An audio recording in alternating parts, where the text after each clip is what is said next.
नमस्कार, आप सभी का स्वागत है। चुनावी अपडेट। कल काफ़ी मैसेज मिले, परसों भी एक दो कॉल आए थे और उनमें आप सब ने यह बताया था कि आप अपना व्यू भी रखें कि चुनावी अपडेट क्या कहती है। चलिए हम स्टार्ट कर रहे हैं आज से उपचुनाव की वो खट्टी मीठी यादें जो आपको कभी न कभी लुभाएगी और किसी न किसी को सताएगी। आज क्या कहता है हमारा आकलन और क्या कहता है आप सबका विश्लेषण। तो तैयार होता है खट्टे और मीठी चुनावी यादें जो आपको सिर्फ और सिर्फ यहां पर मिलेगी शॉर्ट में समझने के लिए। बाकी ग्राउंड रिपोर्टिंग काफ़ी जगह पर हो रही है, उनका भी आप लुत्फ उठा सकते हैं। चलिए खींवसर की हम बात करते हैं। खींवसर में वैसे कहा जाए तो लोग ये आकलन कर रहे हैं कि हनुमान बेनीवाल इस बार अपनी प्रतिष्ठा को दांव पर लगा चुके हैं। हनुमान बेनीवाल का नाम आते ही लगभग युवा में एक तरोताजगी का एहसास होने लगता है। यहां पर हम उठाना चाहेंगे उस मुद्दे को जो अभी मुद्दा कुछ ही दिन पहले शांत हुआ है, बीकानेर में शहीद का। बीकानेर में जैसे ही हनुमान बेनीवाल आते हैं तो उनके साथ एक काफिला आता है और काफिले के अंदर हनुमान बेनीवाल जो भी घोषणा करते हैं, जो भी बताते हैं, उन पर प्रशासन को कहीं ना कहीं मान मुंडवावली करनी ही पड़ती है, चाहे वो किसी भी तरीके से हो। लेकिन बाहर संदेश यही गया कि हनुमान बेनीवाल में आज भी वो करंट है जो करंट पहले था। इसलिए हनुमान बेनीवाल का इस बार प्रतिष्ठा दांव पर लगना और लोगों का ये बात करना, ये क्यों है, ये पहले आपको समझने की आवश्यकता है।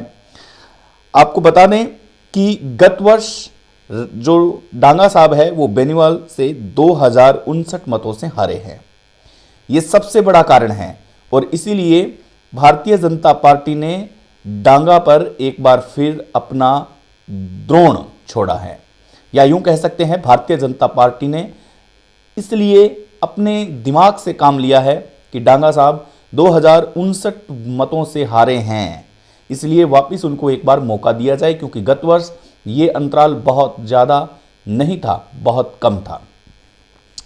इसीलिए ये बातें शुरू में थोड़ा थोड़ा सुनने को मिली है।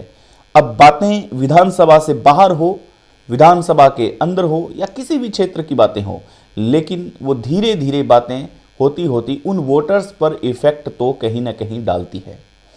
दूसरी बात यह है कि हनुमान बेनीवाल ने अपने भाई को उम्मीदवार न बना करके अपनी पत्नी कनिका बेनीवाल को उम्मीदवार बनाया है। लोग ये भी कह रहे हैं कि अगर महिला हारती है वहां पे तो ज़्यादा बड़ा फर्क नहीं होगा, अगर भाई हारते हैं तो भाई की राजनीति खत्म होने के डर थे, इसलिए हनुमान बेनीवाल ने अपनी पत्नी को वहां से उम्मीदवार बनाया है। क्योंकि अगर भाई खड़े होते, हार का इतना अंतर नहीं था। डांगा से कहीं ना कहीं वो ये चीज़ तय कर पा रहे थे कि डांगा इस बार हमें नुकसान पहुंचा सकता है, इसलिए कनिका बेनीवाल को मैदान में उतारा जाए। जो खुद कनिका बेनीवाल ये कहते हैं कि मुझे ज़्यादा अनुभव नहीं है, मैं जैसी भी हूँ आपके सामने हूँ, मुझे ज़्यादा रुचि भी नहीं है, लेकिन आप लोगों की सेवा करने का ये अवसर मिला है। इसलिए ये बात हम मान सकते हैं कि हनुमान बेनीवाल ने अपने माइंड सेट को क्लियर कर लिया है कि भाई को राजनीति में जिंदा रखना है तो फिर बीवी की हमें यहाँ पर आवश्यकता पड़ेगी। अगर यहाँ पर उनकी पत्नी हारती है, धर्मपत्नी हारती है, तो ज़्यादा इफेक्ट नहीं पड़ेगा। वो न चुनाव में सक्रिय, राजनीति में सक्रिय थी और न कभी आगे रहने वाली है शायद। इसलिए अपने भाई को यहाँ पर बैकफुट पे होने के लिए कहा, क्योंकि अगर ये हार गए तो इनकी राजनीति खतरे में आ सकती है। ये एक यूं कह सकते हैं कि एक राजनीतिक हत्या हो सकती है किसी इंसान की बेनीवाल के गलत फैसले से। जो लोग यहाँ पर कह रहे हैं कि बेनीवाल इस बार क्या करेंगे, मास्टर स्ट्रोक खेलेंगे, तो हमें लगता है कि बेनीवाल ने यहाँ पर मास्टर स्ट्रोक खेल लिया है अपनी पत्नी को उम्मीदवार बना करके, क्योंकि अपने भाई की राजनीति को जिंदा करने के लिए ये सबसे बड़ा कदम मान सकते हैं हम। 2059 मतों का कोई खास डिफरेंट यहाँ पर लगता नहीं है। डांगा वही है जो आप सब समझते हैं। डांगा और बेनीवाल गुरु और शिष्य ये दोनों की भूमिका में थे, लेकिन डांगा ने वक्त रहते पलटी मारी और पलटी मारते ही अपने तेवर हैं वो तेवर बता दिए। अब ये डांगा के तेवर हनुमान बेनीवाल न किसी जेवर से बचा पाए और न ही अपने तीखे तेवर से बचा पाए।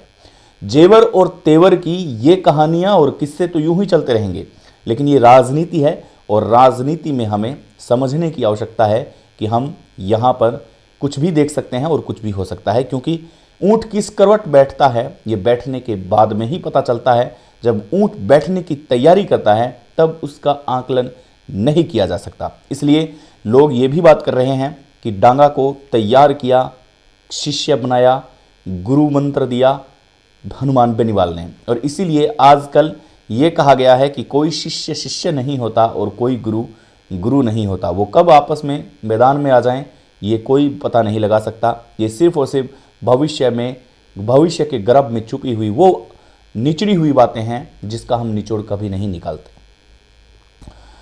डांगा को परफेक्ट किया, राजनीति में तैयार किया हनुमान बेनीवाल ने, या यूं कह सकते हैं कि रालोपा के एक विशेष सदस्य के रूप में हम डांगा को मान सकते हैं और जान सकते हैं। इसलिए रालोपा के वोट कहां हैं ये डांगा को अच्छी तरह से पता है।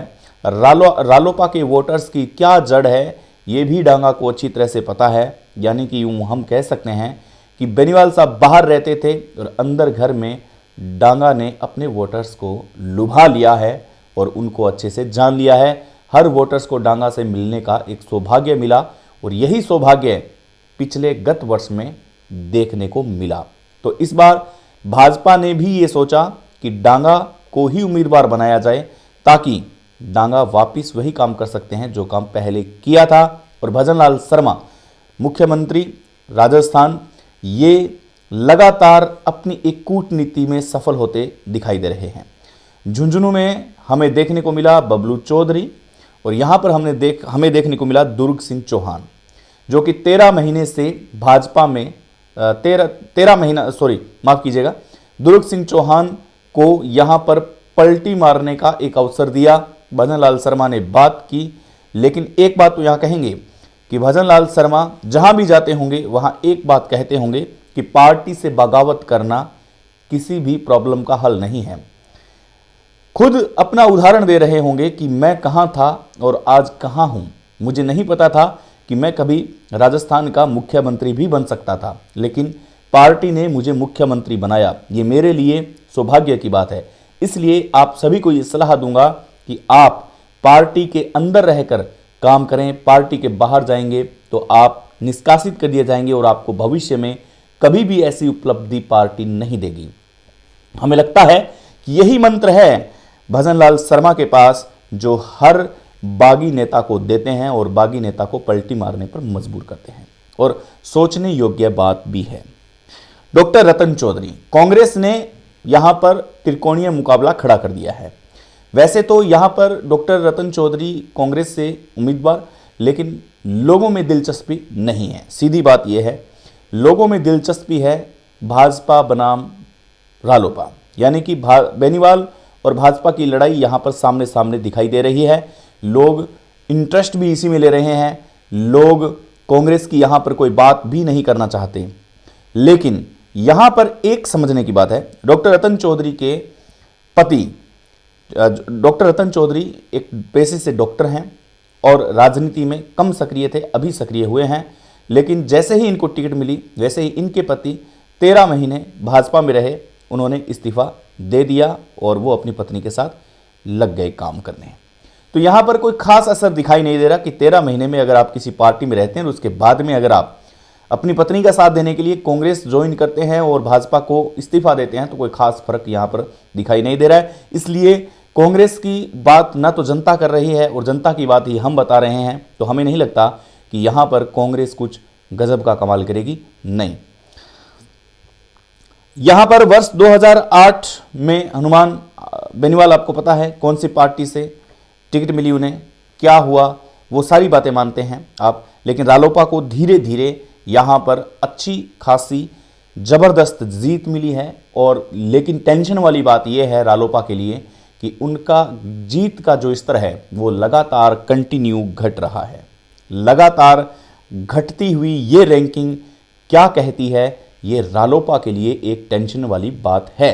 और इसमें कोई दो राय नहीं है कि रालोपा इस मामले में शून्य दिखाई दे रही है कि अब उनके वोटर्स हैं जो कम आ रहे हैं और जीत का अंतर है वो मार्जिन भरा नहीं है। इस मामले में रालोपा को टेंशन होनी चाहिए। दूसरा फैक्ट है वो ये बता रहे हैं कि 1,10,000 से ज़्यादा जाट वोटर्स हैं।